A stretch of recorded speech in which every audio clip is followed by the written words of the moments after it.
негізі бұлар өзінің қалай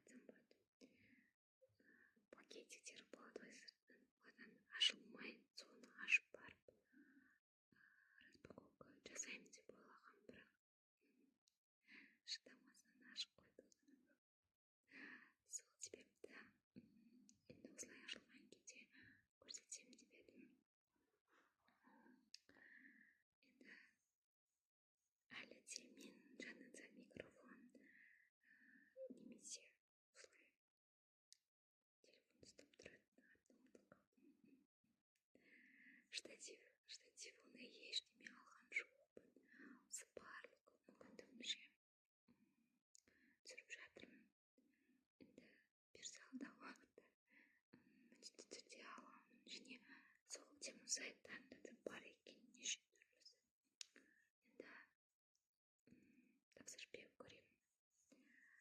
Әзірге осы мен шағын және аз көлемде беріп жатырмын. Сондықтан кәне бастайық. Менде қолыма крем жасасам деп едім. Иісі өте әдемі екен және размерін қатты ылғалдандырады екен. То есть жақсы увлажнение береді екен. Әрине реклама емес. Мендегі бір подписчикпен қайдағы реклама деші. Жай бұл дыбысы естіледі деп те ойламаймын. Мендегі жаңағы кремнің дыбысы сіздерге естіледі деп те ойламаймын. Өзім үшін жалпы видеоға кішкене эстетика берсін деген ойда болған.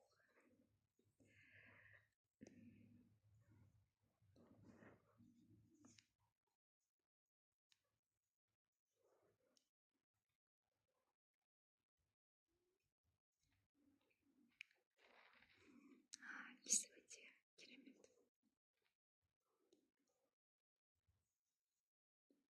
Бір жағынан лечебный десем де болады. Потому что мында итмұрынмен екен. Итмұрынның қазақшасы ағылшыншасы шиповник. Қазақшасы жазылмапты мында. Қазақша жазылған жоқ екен. Орысша жазылды. Шиповник деп. Бұл заказать еткен жоқпын. Бұл жай видео қолданып жүр крем.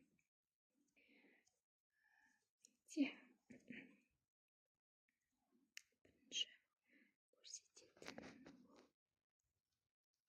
ол қазір менде мынадай диффузор. Өте әдемі, өте бай көрінеді. Мына крышкасын жартылай жауып қойдым, себебі иісі өте тез кетіп қалады. Сол себепті және екі ғана тарап жасын салдым.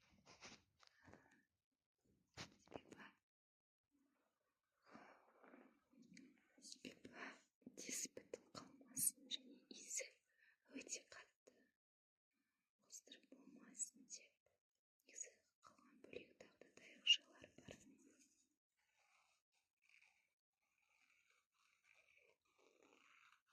Міне дыбысы естіліп жатыр ма? Мына таяқшалар бар тағы да. Мен тек екеуін ғана салдым.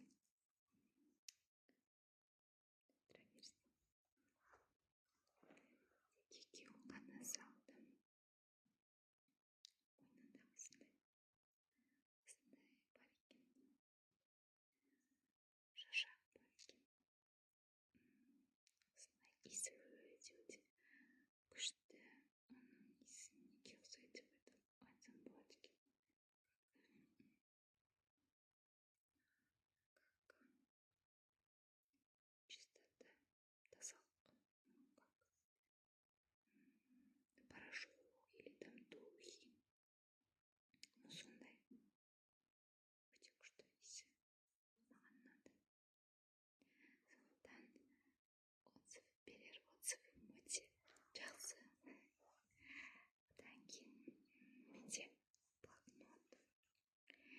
негізі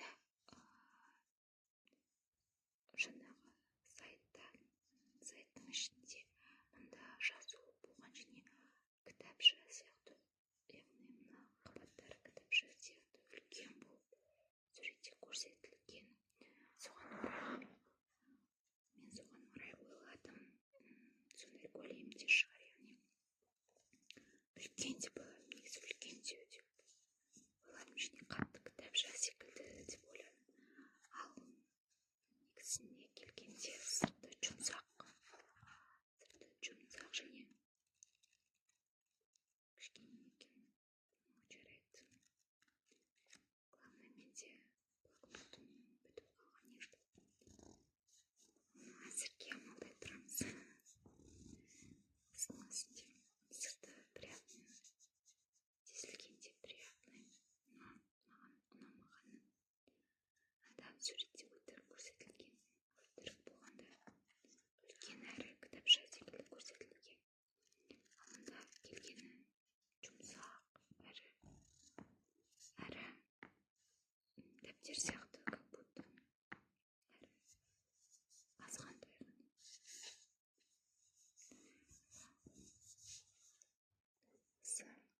Одан кейін менде кепка. Өзіме заказ берген, но как будто маған ұлдардікі секілді болып, анда жазылмаған унисекс деп, қыздарға ұлдарға деп жазылмаған.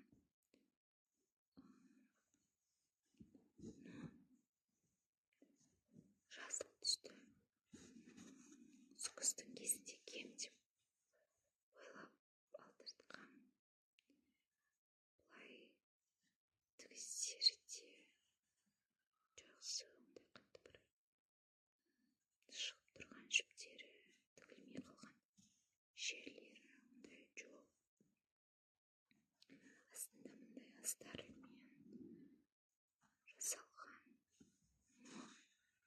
Білмеймін, мен киген кезде мұнда алды бар ғой, алды үлкен сияқты, или білмеймін, кішкене бір есепсіз тігілген сияқты болып көрінді.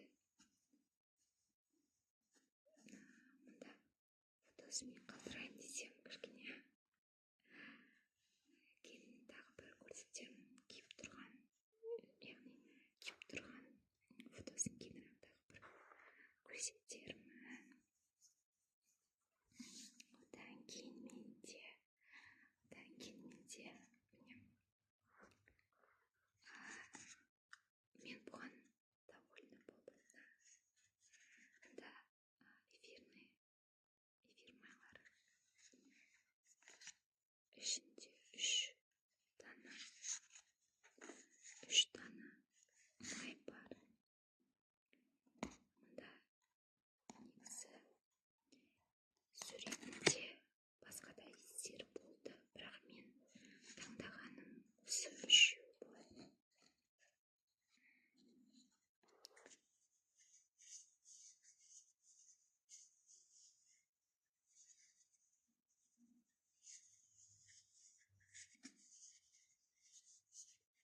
Осы компанияның аты екен Ханки.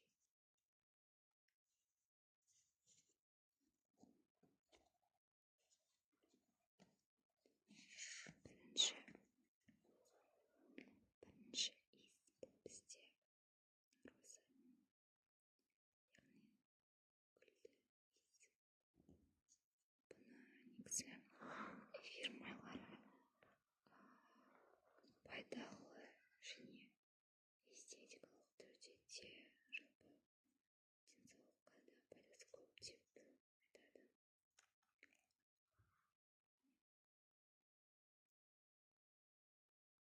Кәдімгі роза гүлінің иісі өте керемет, ұзақ тұрады екен.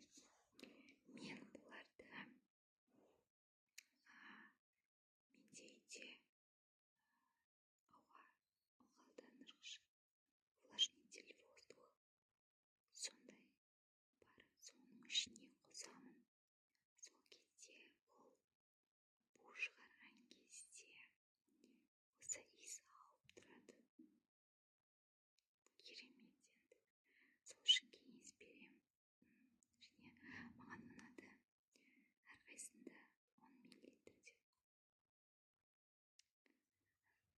Бейнесін көріп алдыңыздар ғой, иә. Одан кейін екінші кез бізде кофемен. Кәдімгі кофе, таза кофе. Өте керемет, как древесный, прям күшті, маған қатты ұнады.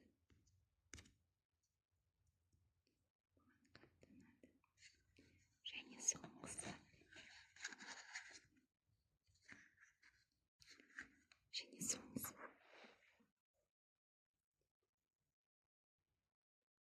ақшаның несі, жоқ, как богатство, байлықтың несі сияқты десем. Бұны енді бұл как будто бір одеколон, духи, мужской одеколондар болады ғой, солардың несі секілді, бірақ күшті иісі ұнады маған. Және де мен бөлмеге ылғалдандырғышқа осыны сеуіп қойдым. Әрқайсысы 10 миллилитрден. Күшті, маған өте қатты ұнады. Кеңес беремін. Көнбейсіздер дегім келеді.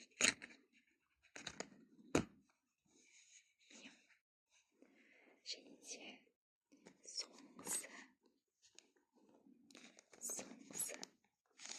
қазір ашып алайын.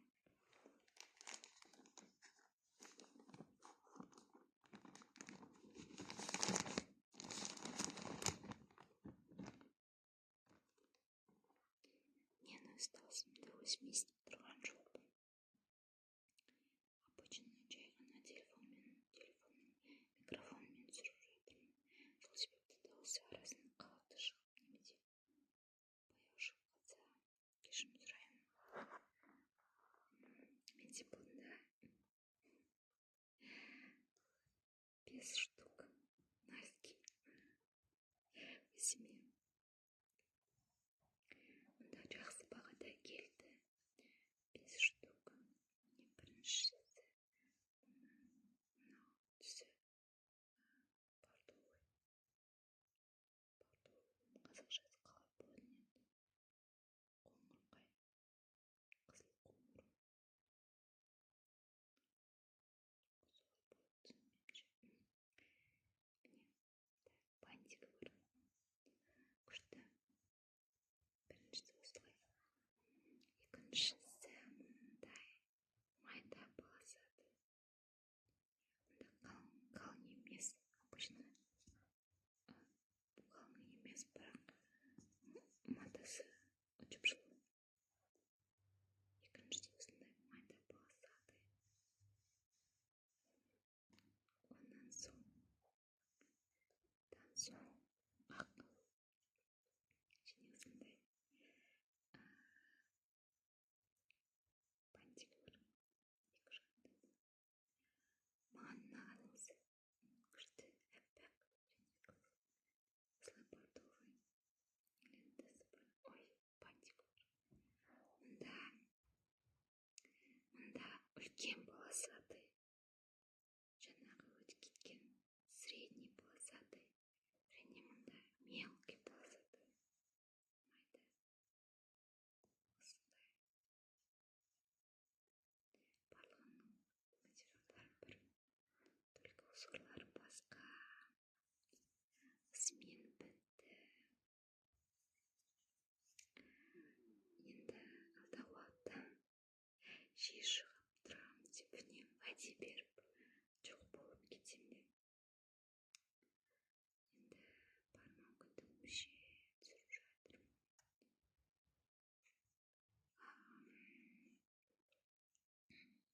Енді сіздерден